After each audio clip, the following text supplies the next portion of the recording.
Hi friends, నమస్తే. Welcome to ID TV. నేపాల్లో జంజీ protest ఇప్పుడు ప్రపంచం మొత్తం కూడా ఇదొక వార్త అండ్ చర్చగా మారిపోయింది. జంజీ అసలు ఎవరి ఈ జంజీ ప్రొటెస్ట్? 1995 నుంచి 2010 మధ్య ఎవరైతే జనరేషన్ ఉన్నారో ఈ జనరేషన్ ఒక్కసారిగా రోడ్డు మీదకి వచ్చేసి తమ నిరసనలు తెలియజేస్తున్న పరిస్థితి. అది కాస్త సెప్టెంబర్ 9వ తారీఖున తారాస్థాయికి చేరి కట్టలు తెంచుకొని ఒక్కసారిగా ప్రధాని ఇంటి మీద, మంత్రుల ఇంటి మీద, అలాగే అక్కడున్న ఆర్మీని కూడా తిరగబడే పరిస్థితి దాకా తీసుకొచ్చింది. ఈ జంజీ ప్రొటెస్ట్ ఇప్పుడు నేపాల్ని అట్టడుగేలాగా చేస్తుందన్నమాట. ఎక్కడ చూసినా సరే గోలలు, గందరగోళాలు, దోపిడీలు, నిరసనలు, చావుల కేకలు మాత్రమే. రోడ్ల మీదకి భారీ ఎత్తున యువతకు సపోర్ట్ చేస్తూ కూడా అక్కడ ఉన్నటువంటి లోకల్ పార్టీస్ అన్నీ కలిసి ఇప్పుడు నేపాల్ని నామరూపాలు లేకుండా పోయాయి. నేపాల్ మొత్తం కూడా తగలబడుతున్న పరిస్థితి.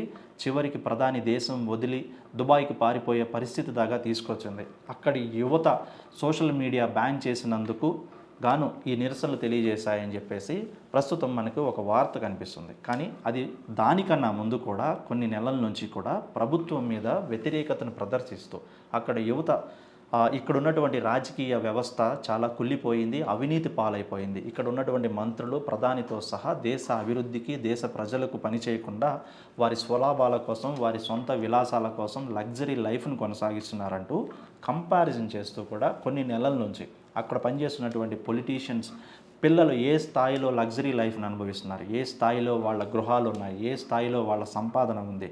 ఇక్కడ నేపాల్లో ఆర్థికంగా దేశ ప్రజలు ఆకలితోనూ లేకపోతే సంపాదన లేక చావు కేకల మధ్య బ్రతుకుతూ ఉంటే ఇక్కడ ప్రభుత్వం మాత్రం విలాసాలు అలాగే విందులతో తమే కాకుండా తమ పిల్లల్ని కూడా ఎంతో లగ్జరీ లైఫ్ పట్ల అలవాటు చేస్తూ దేశాన్ని పట్టించుకోవడం మానేసింది. ఇక్కడ దేశ యువతకు ఉద్యోగ కల్పనలు లేవు.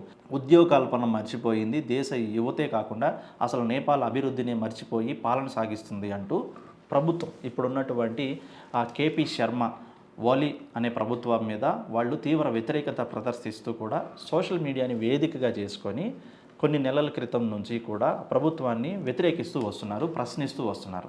దీన్ని ఆసరగా చేసుకొని ప్రభుత్వం నేరుగా వారిని అణిచేస్తే ప్రమాదం ఉంటుందనే నెపంతో ఒక చిన్న సోషల్ మీడియా యాప్స్ను బ్యాన్ చేసింది. దానికి కారణం ప్రభుత్వం చెప్తుంది ఏమిటి అని అంటే, సోషల్ మీడియాలో అసత్య ప్రచారాలు ఎక్కువైపోయాయి, లేదంటే కనుక రెచ్చగొట్టే వార్తలు, లేకపోతే కనుక సమాజాన్ని పాడు చేసే న్యూస్ ఎక్కువగా ప్రచారం అవుతుంది. ఇంతకు మించి కూడా నేరాలు ఎక్కువగా అయిపోతున్నాయి, ఫ్రాడ్స్ ఎక్కువగా జరుగుతున్నాయి. సో కాబట్టి సోషల్ మీడియా యాప్స్ నేపాల్ చట్టం ప్రకారం ఈ దేశంలో రన్ అవ్వాలి అంటే వాళ్ళు ఇక్కడ పర్మిషన్ తీసుకోవాలి, రిజిస్టర్ అయి ఉండాలి, 1 కమ్యూనికేషన్ అయి ఉండాలి అనే నెపంతో వాటిని బ్యాన్ చేసింది. ఇంకేముంది, సోషల్ మీడియాని ఈ రోజున్న జనరేషన్ ఇప్పుడున్నటువంటి యూత్కి సోషల్ మీడియాని ఒక్కసారిగా స్టాప్ చేస్తే పరిస్థితి ఎలా ఉంటుందో ఇప్పుడు నేపాలే ఒక గుడ్ ఎగ్జాంపుల్.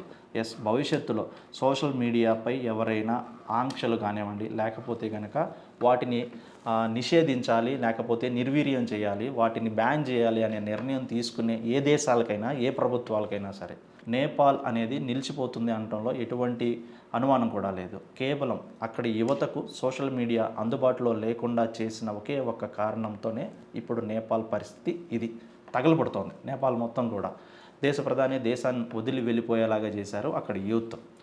అలా ప్రభుత్వం మీద వ్యతిరేక పోస్టులు లేకపోతే ప్రచారాలు పెద్ద ఎత్తున సోషల్ మీడియాలో ప్రచారం చేస్తుంది అన్న నెపంతో సోషల్ మీడియాని బ్యాన్ చేశారు.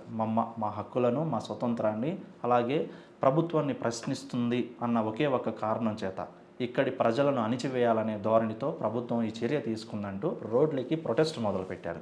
ఈ వీడియోలో మీరు చూసినట్లయితే వాళ్ళు ఫస్ట్ ప్రొటెస్ట్ మొదలుపెట్టింది ప్రభుత్వానికి, ప్రభుత్వ కార్యకలాపాలకు, వాళ్ళు అనుభవిస్తున్న లగ్జరీ లైఫ్, అలాగే దేశాన్ని పట్టించుకోకుండా, దేశ అభివృద్ధిని పట్టించుకోకుండా ఇక్కడి రాజకీయవేత్తలు, రాజకీయ నాయకులు, అలాగే ప్రభుత్వం ఎలా వ్యవహరిస్తుంది అనేది ప్రజలకు తెలియాలి, ప్రపంచానికి తెలియాలి అనేది వాళ్ళ నిరసన. అది కాస్త దారి తప్పి ప్రభుత్వం అనూహ్యంగా అనుకోకుండా సోషల్ మీడియాని బ్యాన్ చేయడం, సోషల్ మీడియాని బ్యాన్ చేయడం నేరం అంటూ కూడా మరోవైపు ప్రొటెస్ట్, ప్రభుత్వం తీరును ప్రశ్నిస్తున్న ప్రొటెస్ట్ కాస్త అది వేరే రూపంలోకి దారి తీయటము, ఒక్కసారిగా కట్టలు తెంచుకొని ఆగ్రహంతో కొంతమంది పోలీస్ కాల్పుల్లో చనిపోవటము, ఈ రక్తాలు, దారుణాలు చూసి దేశం నలువైపుల నుంచి కాఠ్మండు రాజధానికి చేరుకున్నారు. ఈ వీడియోలో ఒక అతను చెప్తున్న విషయం వినండి ఒకసారి. बट मैंने न्यूज़ पे देखा प्रोटेस्ट में बहुत सारे लोग को गोली लगी थी, इसीलिए ब्लड डोनेट करने के लिए मैं इधर आया. నేను ఇక్కడ జరుగుతున్నటువంటి ఉద్రిక్త పరిస్థితులను చూసి చలించిపోయాను. నా ప్రజలు, నా స్నేహితులు, నా సోదరులు ఎంతోమంది కాల్పుల్లో మరణించారు. సోషల్ మీడియా బ్యాన్, అలాగే ప్రభుత్వ వ్యతిరేక చర్యలను వ్యతిరేకించడం తప్పంటే ఎలాగా?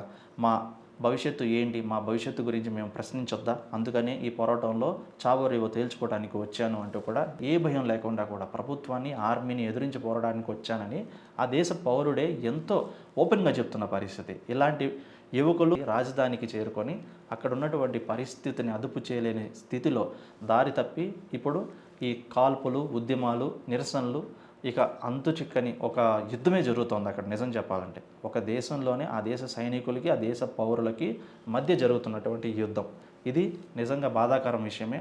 మొన్నటికి మొన్న శ్రీలంకలో ఏం జరిగిందో అందరూ మర్చిపోలేము. అంతెందుకు 2024 బంగ్లాదేశ్ షేక్ హసీనా ప్రభుత్వాన్ని ప్రజలు ఎలా తరిమి కొట్టారో మన కళ్ళ ముందే చూసాం. ఇప్పుడు సంవత్సరం తిరగకుండానే నేపాల్లోను యువతను అణిచివేయాలన్న, యువత హక్కులను అణిచివేయాలన్న, ముఖ్యంగా వారు నిర్మించుకున్న ఈ సోషల్ మీడియా ప్లాట్ఫామ్ ద్వారా వారు చెప్పాలనుకున్నటువంటి విషయాలను ఎవరు అడ్డుకున్నా సరే పరిస్థితి ఇలాగే ఉంటుందనేది ఒక ఉదాహరణ. ఈ విషయం పట్ల మీరందరూ ఏమనుకుంటున్నారు? అక్కడి ప్రభుత్వం తీసుకున్న నిర్ణయం అలాగే లేకపోతే సోషల్ మీడియాని అణిచివేయటం కరెక్టేనా? లేకపోతే ప్రభుత్వాలను ప్రశ్నిస్తే చర్యలు ఇలా తీసుకుంటారా? నిజంగా బాధాకరం విషయమే.